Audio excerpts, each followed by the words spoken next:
Hi, everyone, and welcome to this next installment of algebra. In this video, I'm going to be talking about a specific type of function called a linear function. In the previous couple of videos, we've been talking about the general idea of a function. We've been talking about things that apply to all functions, domains and ranges, graphs, evaluating, the difference quotient, all different things. So I'm going to start getting a little bit more specific, in this case, linear functions. Now, a linear function, let's start with the definition of a linear function. A linear function is any function of x. So we could either use y or we could use f of x. So I'm going to say y equals a degree 1 polynomial, ax plus b. So y is y is equal to a degree 1 polynomial of x. Okay. A and b could be any number. This is the same definition as when we define quadratic equations. A and b could be any number, except, well, in this case, even a could be 0. Yeah, a and b could be any numbers. Or f of x. So we could either use the language of equations or we could use the language of functions. F of x equals ax plus b. So basically, some number times x plus some number. The a and the b could be negative. It could be a minus. But degree 1 polynomial is what we call linear function. So when we're talking about these individual sort of specific family of functions, all linear function. Now, a could be, you have infinitely many choices for a and infinitely many choices for b. So different linear functions or linear equations are going to have different graphs. But when we're talking about this family of functions, all of the graphs are going to have basically the same shape. In this case, they're all going to be straight lines. Now, we've graphed linear functions in the previous handful of videos. We graphed by plotting points. We graph by using the graphing calculator. So now we're going to talk about just another way of looking at the graphing process, more specific to linear functions. So the graph of a linear function is going to be a straight line. The graph of a linear function will be a straight line. So the one thing that all straight lines have in common, let me draw the XY plane. The one thing that all straight lines have in common is that they don't change direction, right? So here's a straight line. It's going to continue on infinitely long or infinitely far in the positive direction and the negative direction. But the graph is never going to change direction. It's never going to start going down here, right? It's going to have a constant direction. And that direction we call the slope. Different line will have a different direction, right? This is the blue line is moving in one direction, the green line in another. This red line, they don't have to meet over there. The red line could be over here, right? Each line is pointed in a different direction. The direction of the line we call the slope. So slope, the symbol we're going to use for slope is m. So m is an abbreviation for, no, not SP, slope, S-L-O-P-E. M is the symbol we're going to use for slope. And the slope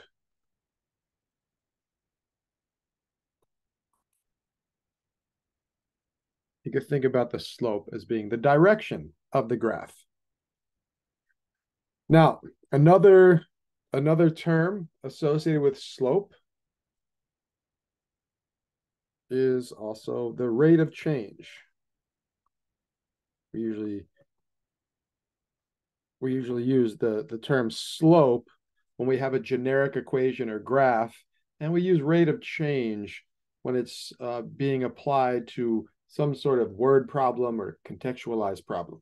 But slope, direction, rate of change, these terms are all used in approximately the same way.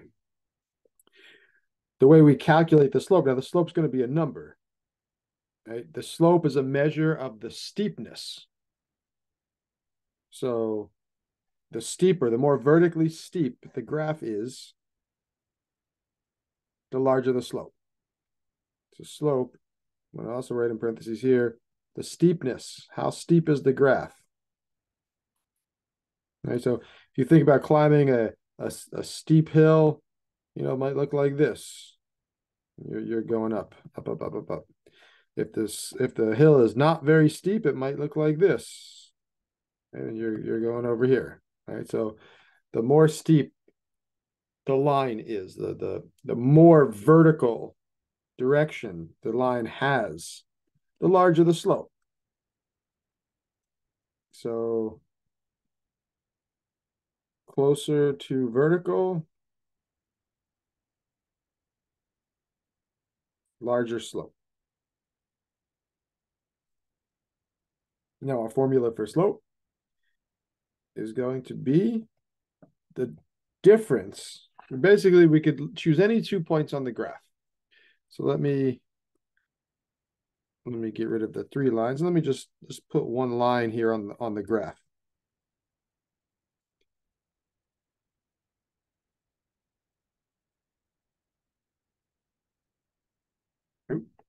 Didn't want to move forward just yet.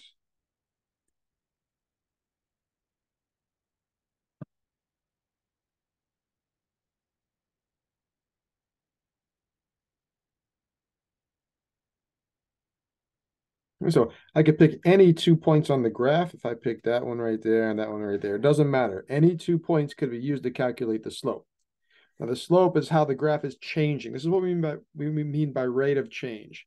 How fast is the line climbing vertically? How fast is the line climbing vertically over some fixed horizontal distance? So we've got 2 points. We could call them point number 1, the one on the bottom, and we could call them point number 2, the one on the top. Point number 1, point number 2. So each point is going to be an X and a Y. So we could say X comma Y, and we could say for this one also X comma Y. But the problem is we can't use the same X for both. There are 2 different X values and also 2 different Y values. So we label them with a subscript, X1 and Y, not Y2, X1 and Y1, and then we've got up here X2 and Y2. It doesn't matter. It doesn't matter which one you call point number 1 and point number 2. Just the X1 goes with the Y1, the X2 goes with the Y2. And we're looking at how far or how much this graph is changing vertically with respect to how far it's changing horizontally. So we're looking for the difference between the starting Y value and the ending Y value. Difference means subtraction. So our formula for slope will be, we look at the change in the Y values relative, so divided by the change in the X values. So there's our formula for slope.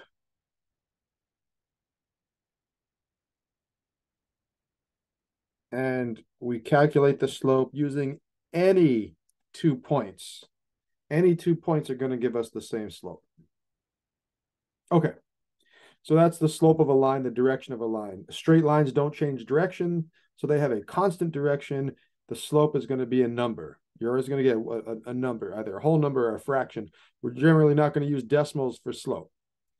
Now, going back up to, let me use a highlighter here.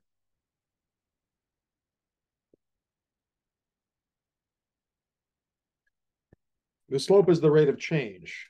So this is the change in the variable X and the variable Y. So instead of AX plus B, so I originally said Y equals AX plus B, but then I said Y equals some number times X plus some number. Well, instead of the letter A, like a generic A, we're going to use specifically m. So our formula, one version of our formula for the equation of a line is going to be y is equal to mx plus b. Now this m and b are going to have significance. The m is going to have a specific connection to the graph, and so will the b as well. So m is called the slope, which we've been talking about, and b, this is going to be the y-coordinate of the y-intercept. We've been talking about intercepts already this semester, and in my previous videos, a couple of times they came up. An intercept is a point either on the x-axis or the y-axis. The y-intercept is a point on the y-axis, which means the value of x is 0. So if you plug in 0 for x, you get y equals b. So b, whatever that number is the y-intercept. For example, the graph of this line might be something like y equals 3 over 2x minus 1. That could potentially be the equation of this line. Okay, now we'll talk about that a little bit later. So this is one version. This y equals mx plus b is one version of the equation of a line. It's not always the most convenient. This is the functional form.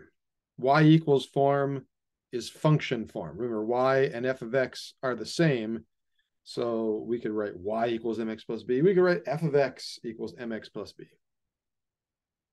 So one of the big things we're going to be doing here with linear functions, at least initially, is if you have some information about the function, can you come up with an equation?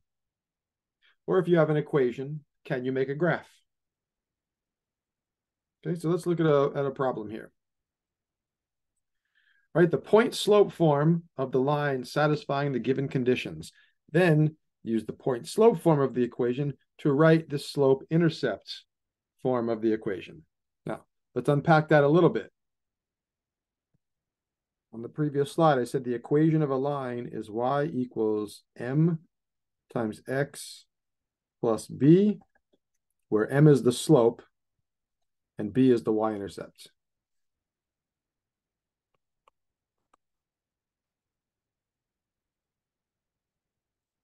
B is, it's actually the y-coordinate of the y-intercept, but we could just loosely say y-intercept.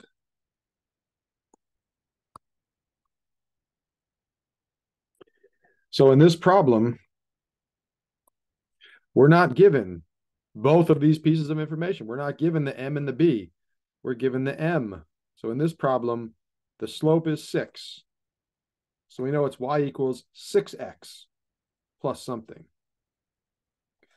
But passing through the point negative 3, 3, well, that's not an intercept because that's not a point on the y-axis because the x is not 0. The y-intercept has to be 0, comma, some number. So there's another form of the equation of a line called the point slope form. So point slope form is equivalent, but it just involves some different information.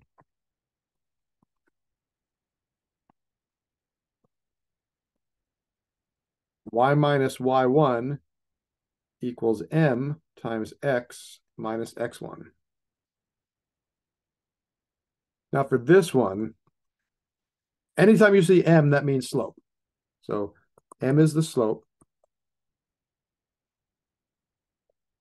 x1 comma y1 is any point. So if we're given the point negative 3, 3, that would be the x1 and the y1. Right? So for this particular problem, we're given m is equal to 6. x1 is given as negative 3. y1 is given as positive 3.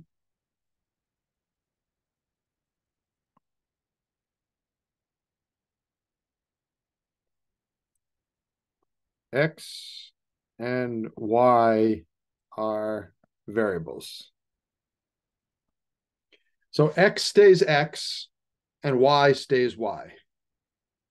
So what we do here is Y minus a number is equal to some number times X minus some number, right? The X and the Y stay X and Y. Those are variables. The other three slots, those are numbers. And all three of these numbers are given in this problem. So in this case, the slope intercept form, the first one, y equals mx plus b, isn't as convenient because we're not given the b. Okay, so let's get rid of this and actually solve the problem. Let me switch to a different color here. So our answer would be y minus 3 equals 6 times x minus, well, the x value is a negative 3. Right? I'm looking here. The x value is a negative 3. So we're given, let's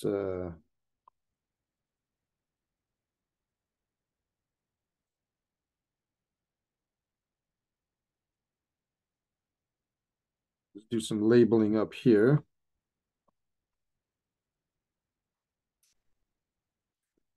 This is the m, this is the x1, this is the y1. All right, so they're going in to this equation.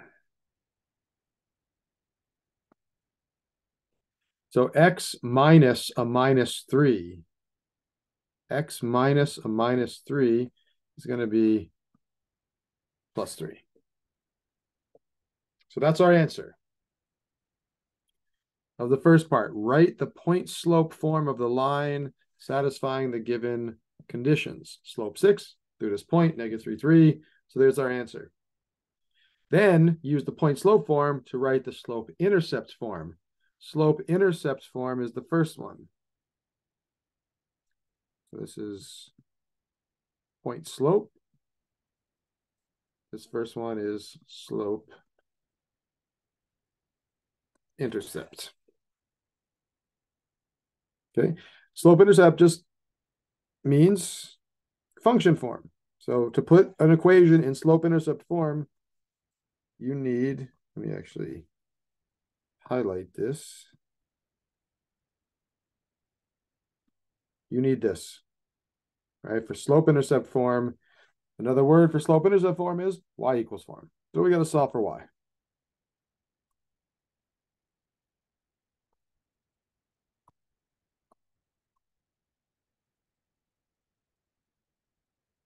Then we could add 3 to both sides. Well, actually, before we add 3, let's simplify the right. Let's break up those parentheses. Okay, write that in a slightly simpler form first. So we'll have y minus 3, right, is equal to 6x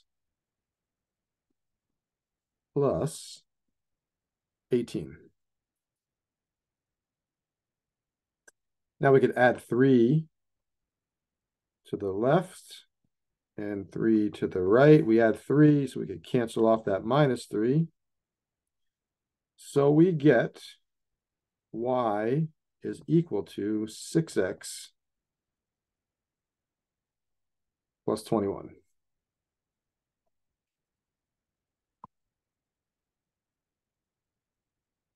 So this equation and this equation are both saying the exact same thing. They're both saying the exact same thing. Have the same exact graph. The first one is called point slope form because those 3 numbers in the problem in the equation, one of them's the slope and the other 2 give you a point. The other one is called slope intercept because one of those numbers is the slope, the other one is the y-intercept. And there's a third form. There's a third form of the equation of a line what we call the general form.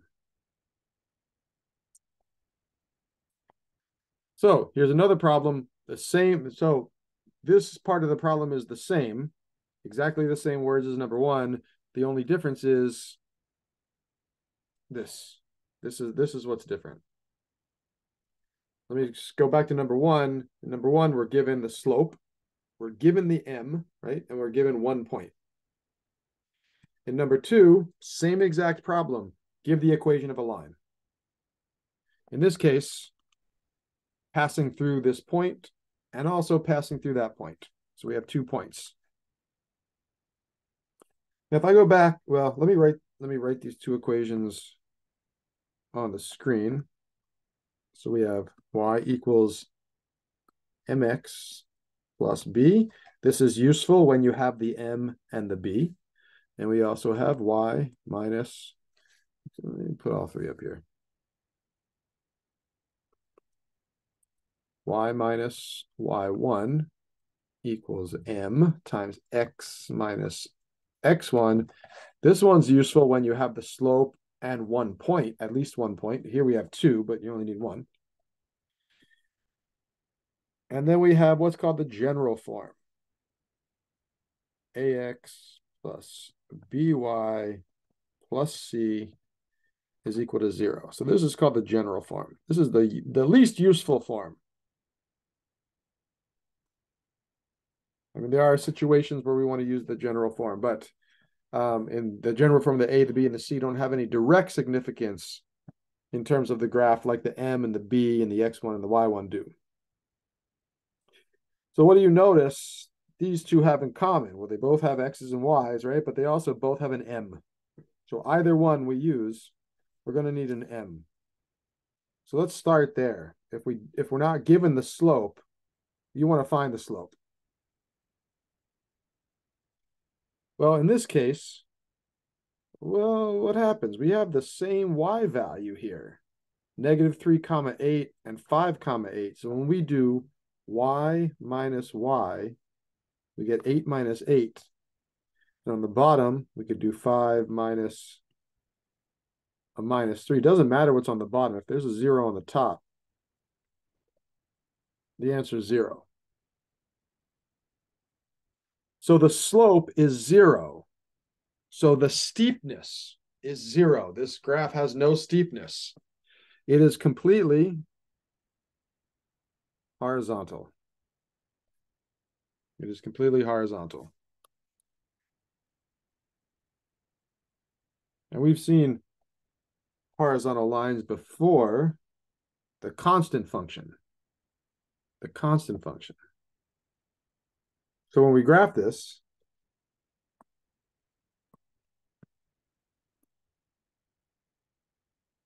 and we could see this, without the equation, but we're going to use the equation nonetheless. The first point, -3, 8 will put you over here in the top left quadrant, which is quadrant 2. So somewhere over here, -3 and 8. And then the second point will put you in quadrant 1, the top right quadrant, over here somewhere, over 5, up 8. So you're going to get this horizontal line. So if we start off with like the directions say, give the point slope form of the equation for a horizontal line, well, let's see what happens. Let's see what happens. Y minus y1 equals m times x minus x1. Well, the x and the y, they stay. Those are variables. So y minus, now you could pick either point. Doesn't matter which point you use. Doesn't matter which point. We could do the -3, 8 or the 5, 8. I'll do the 5, 8 because it's 2 positive numbers instead of 1 positive, 1 negative. So we'll plug in a 5 for the x1. Right, we'll plug in a 5 for the x1.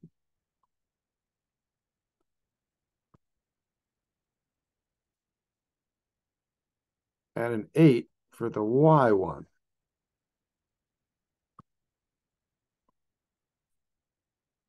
So we get y minus 8 y minus 8 is equal to m, which is 0. 0 times anything is 0, but 0 times x minus 5. All right, so we put the point and the slope into point slope form. 0 times anything is 0, so we get y minus 8 is equal to 0. And if we add 8 to both sides to solve for y, we get y is equal to 8. Okay, so the equation of a horizontal line always looks like this. There is no x value. It's just y equals a number, because every point has the same y value. That's how we get this horizontal line. All right, the next problem, now let's talk about graphing using the equation to graph. So f of x equals 4 over 5 times x minus 1. You could also say this is y equals 4 over 5 times x minus 1. We know linear equations are functions. Linear equations are definitely functions. So there's two things we know about this line that we have to graph. We know the graph is a straight line somewhere. Don't know where, right? So let's think this through. To graph a line, and we're going to graph by plotting points. Well, since lines don't change direction, to graph a line, you need 2 points. Right? You only need 2 points to graph a straight line. You plot 2 points, you draw a line through those 2 points. Well, we're given 1 point. We are given a single point on the line. We start here. Start with the y-intercept. We know y-intercepts are points, and we know specifically they're points on the y-axis, so the x-coordinate is 0, and the y value is the b.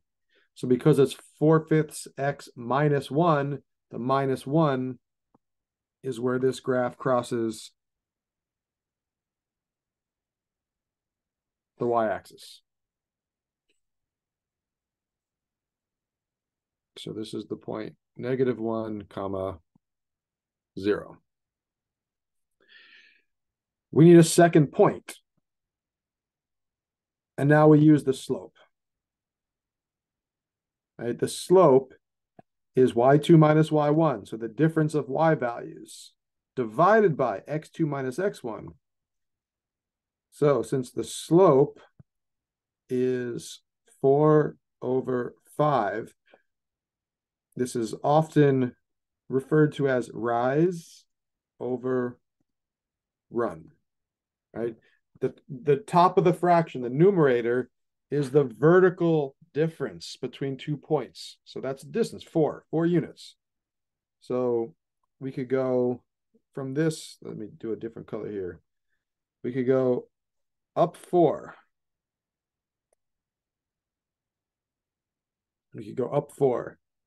So that would put us at, so this is 1, 2, 3, 4, 5, 6, 7, 8, 9, 10. So we could go up 4 units. That puts us at +3, starting from -1 up to 0, then 1, then 2, then 3. And the run is the horizontal distance is 5, right? So we go +5 in the horizontal direction, puts us over here at 5. And that is the second point. 2 points is all we need. So the slope, 4 over 5, up 4, right 5, right? The slope is how you get from one point to another point. You need 2 points. The y-intercept is 1. The slope gives you the other one. So now we could just draw a line straight through here. And there's our equation. Oh, sorry, there's our graph. This is the graph of f of x equals 4 over 5x minus 1. The slope-intercept form is nice because it contains all the information you need to graph these two numbers. The y-intercept is a point, and the slope is how you get the second point.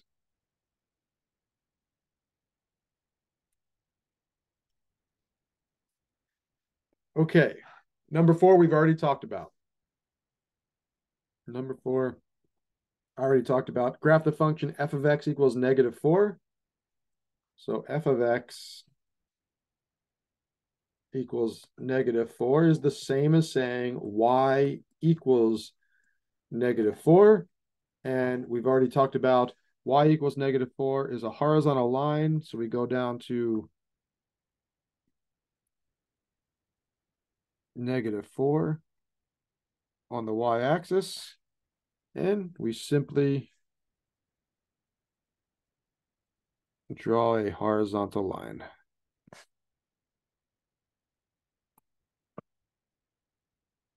Now, horizontal line, we saw previously that the slope is 0. This, if you have like give this graph, if this graph was a hill, has a steepness of 0. It's actually flat ground. But what if instead of graph the function f of x equals -4, the direction said something different? Let's say graph the equation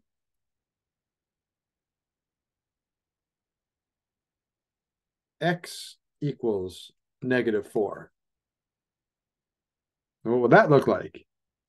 Well, that's saying every point on the line has an x value of -4. So we'd graph it more or less the same way. -1, -2, -3. We would go to -4 on the x-axis. And it would be a vertical line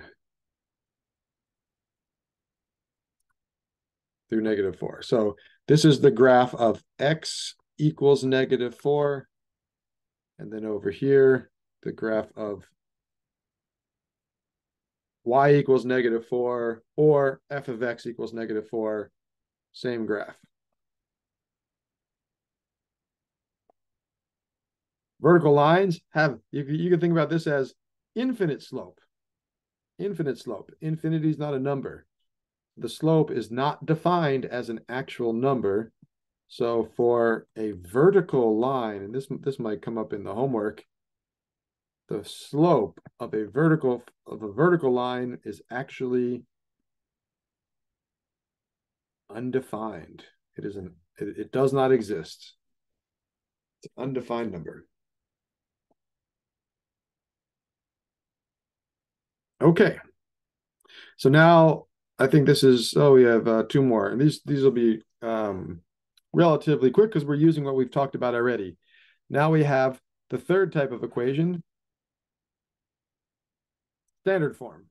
Right? Write the equation 16x minus 4y minus 16 equals 0 in slope-intercept form. Well, we've already done that once, maybe twice. So 16x minus 4y minus 16 equals 0. Again, this is what's called general form. And what we want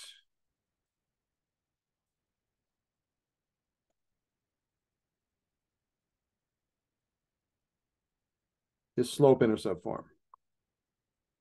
So how we get from point A to point B?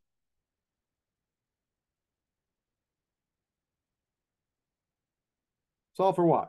Slope-intercept form is y equals form. So we got to get y by itself. We want to keep y on one side, move everything else to the other, which means we got to get rid of the 16x. We got to get rid of the 16. We got to get rid of the 4 in front of the y. Get rid of everything except the y. Leave y by itself. So we have a positive 16x, so we can subtract 16x from both sides. That will take care of that. So now we've got negative 4y minus 16 is equal to negative 16x. We still want y by itself, so we'll just keep going. Solve for y. We have a minus 16. We could eliminate that with a plus 16, so we'll add 16 to both sides. Boom, they cancel. So we're down to negative 4y equals. Well, these aren't like terms. Negative minus 16x and a plus 16. One has an x, one is just a number, so they don't combine. I'm going to put the x first because that's what the slope-intercept form looks like. It's something x plus something. So minus 16x plus 16. Now y is being multiplied by a negative 4, so we want to do the opposite, which is divide both sides. I'll do it separately, but we're doing both sides. Everything gets divided by a negative 4.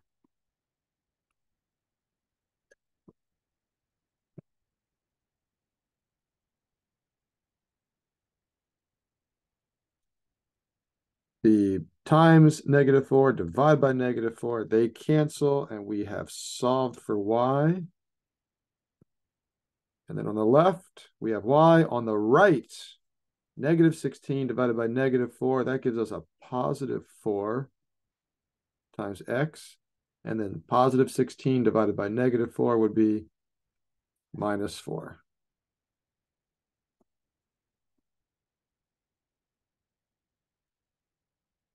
Just had to lower this a little bit.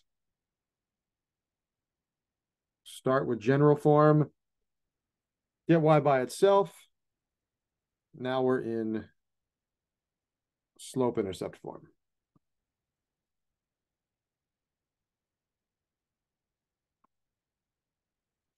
So we want to graph the line y equals 4x minus 4. Right? So that's what we want to graph. We know there's one point on the y-axis, and that one point has a y-coordinate of negative 4. So let me put here in green. What do we know? We know the point 0, negative 4 is on the line. There's a point right here. That's the y-intercept. And now the slope, how we get from one point to the next, is equal to 4. Well, we've been talking about the slope as being the y values on the top of a fraction, the x values on the bottom of a fraction. So we need a fraction, which is fine. We could take the number 4 and write it as a fraction, 4 over 1. That means to get from one point to the next, up 4 over 1. That's what the slope is saying. Rise over run, or the change in the y values divided by the change in the x values. So we would go up 4 units. That will put us at 0. And then horizontally over 1. So we just go to 1 on the x-axis. And there's our second point.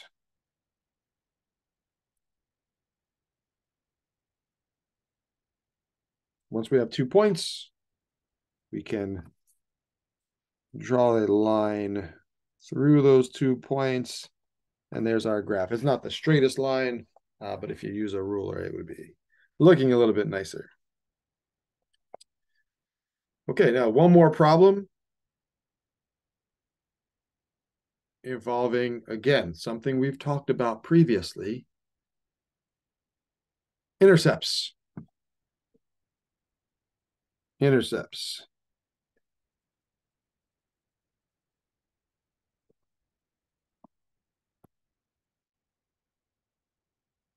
Use intercepts to graph the equation. Well, there are 2 different intercepts that we could talk about, right? There's the x-intercept and the y-intercept.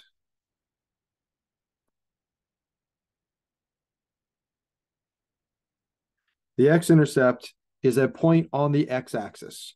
So the vertical height from 0 is 0. There is no vertical height from 0. So every point on the x-axis is equal to x comma 0.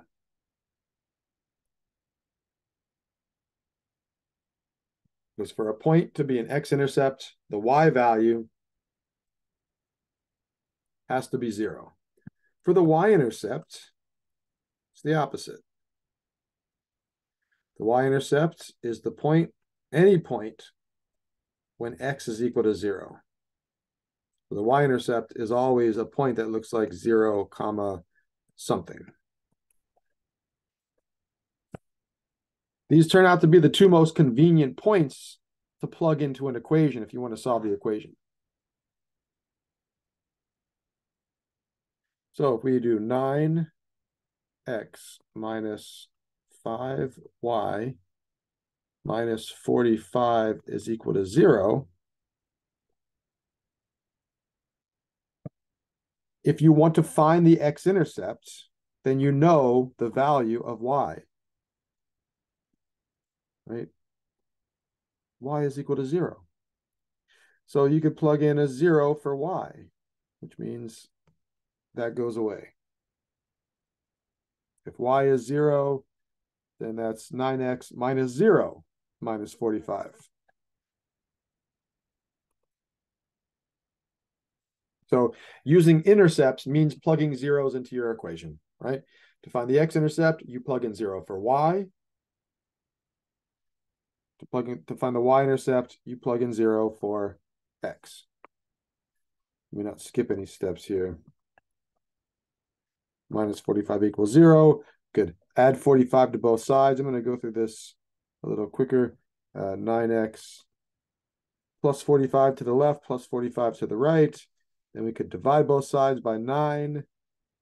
Divide by 9 on the left, we get x. Divide by 9 on the right. 45 divided by 9 is 5. So there's a point when at positive 5 on the x-axis. Same thing if we plug in 0 for x. 9x minus 5y minus 45 is equal to 0. If we let x equal 0, then that first term becomes 0. Negative 5y minus 45 equals 0. Same steps as before. Add 45 to both sides. Maybe I'll show this work on this one. Plus 45 to the left, plus 45 to the right. They cancel. Negative 5y equals positive 45. Divide both sides by negative 5. We want to get y by itself, as always. So we get y by itself. Y is equal to 45 divided by negative 5 is negative 9. So there's a point down here at negative 9 on the y-axis. All right, so as soon as you have 2 points, you have the equation of the line. Alrighty, that's it for this video. That's not everything on linear functions, linear equations, slopes, and graphs. The next video will continue on with this topic, but we made a pretty good start in this video. We covered, I'd say more than half of this topic. Okay, that's it for this one. I hope it helped.